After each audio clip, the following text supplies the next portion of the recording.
I'm Erin from Poplar Studio, and I just want to talk to you for a minute about watering.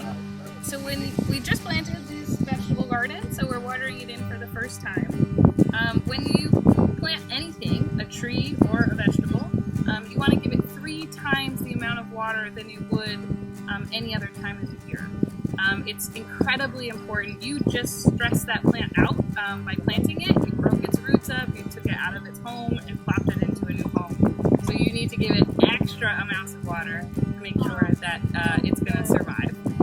And then for the first week of its life, you're going to want to give it extra water for that first week, and then you can start to back off and give it sort of your normal regimen. I would say for one of these boxes, you typically want to spend 3 or 4 minutes per box watering them. So today I'm going to give them more like 5 or 7 minutes of watering because it's the day that they went in. And then you should be good. It's going to be a hot summer, so be prepared to water your garden a lot this year.